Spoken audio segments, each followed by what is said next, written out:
What's up, everybody, and welcome back to Politics with Steve. All right, so today we're going to talk about these anti-ICE protests that started in LA. Now they've been popping up all around the country. Now, I'm going to be honest, I really don't want to talk about this because I feel like it's a distraction from more important topics that we should be talking about. But you know what? There is a message in all of this that I want to focus on, so we're going to discuss that. Before we get to it, I want everybody to take a second to like this video, hit that subscribe button, and share it with somebody. What's happening in LA isn't really as bad as what Trump and Fox News want y'all to believe. I mean, there were protests, there were a couple of incidents, but it was relatively small, mostly peaceful. Yeah, there's always going to be a few bad actors that just take advantage of chaos, but nobody supports that. People on the left, people on the right, and LAPD had more than enough officers to handle it, right? But we're seeing the military take the streets, right? That's because you got Fox News running 24/7 old clips of police cars being vandalized. Trump escalated the situation by calling in the National Guard, the Marines.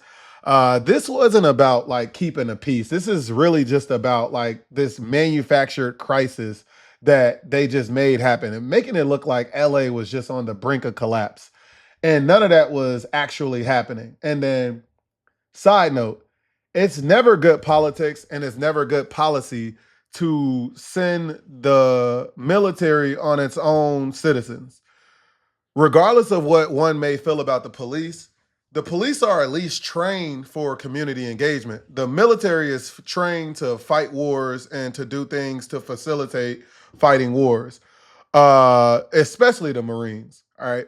Now, for the bigger takeaway, and this is the reason why I actually thought it was important to do this video, is because I think that this whole situation shows the fundamental difference between the right and the left, Democrats and Republicans. The right wing media and Trump, they want you to believe that Democrats want open borders. We want to stop ICE from doing their jobs. But the reality is that couldn't be more untrue. We're not against lawful deportations, but we're saying everybody in the United States deserves due process. Now, regardless of what you may feel about immigration or the immigration process in the United States, anybody that has any interaction with law enforcement in the United States should have due process.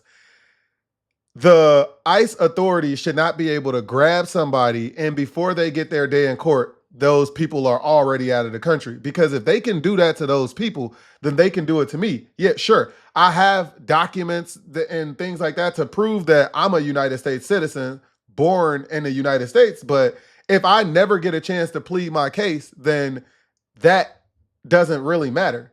Some of these people that ICE have detained and deported, they've already admitted that they deported the wrong people. Again, it's the same right wing playbook. You take a goal like security or immigration, and then you paint the left as being against it, when in reality, we're just trying to make sure it's done the right way. Again, this issue in LA, or that started in LA, now that's popping up all around the country, is not really about immigration. It's more so about setting a precedent that the federal government just can't grab somebody and ship them out of the country before that person get a chance to be heard. But I want to know what y'all think about this. So let me know your thoughts. Drop your thoughts in the comments. Let me know if you agree. Let me know if you disagree or if you think I'm missing something. And as usual, like, comment, and subscribe. More to come from Politics with Steve.